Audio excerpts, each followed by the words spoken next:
जय जगन्नाथ सांग मैंने welcome to another mini vlog सांग मैंने डुडुर बाबा डुडु को चढ़ाई देते आर्ट देखापी। तो प्रथम तो डुडु डरी जाता एत बड़ बड़ हाथ देखिकी किंतु टिके समय पर आर्ट देखिकी बहुत एंजॉय करता। फिर सांग मैंने आपण मैंने पाखर देखूँ आर्ट को केते बढ़िया लगुच टिके कलर फेड हो जाता बाकी मस्त लगुला। देखो सांग मैंने आर्ट देखी सारापर डुडु से ओह्ल जाता बाबा ताको ओह्ल देते मुझे डुडु को टिके पानी देती पीवाई। तो सांग मैंने आपण मैंने ये सब फ्लावर्स गुड़ा देखूँ बढ़िया लगुच ना बहुत बड़ एरिया फ्लावर्स लगी बाकी किसी जत्न नौना सब फ्लावर्स गच गुड़ा सब सुखी जाता। तो सांग मैंने आपण मैंने देखी पार्थे फ्लावर्स देखी सारापर आम से जाऊँ भारी डुडु कहला कि मामा मु गाड़ी में बसबी बोली। तो जिते आम पार्क रे गेट भीतर को एंट्री करूँ सागे सागे ही डुडु मैंने गाड़ी में बसी किंतु मन भरी नाला गाड़ी देखिकी कहला मामा मु आउ थे बसबी बोली। तो आम कहलु ठीक अच्छे बसी जा। तो डुडु बसी पड़ा गाड़ी में गाड़ी चलता।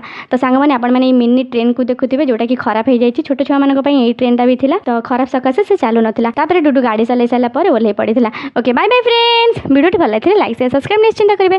Thank you.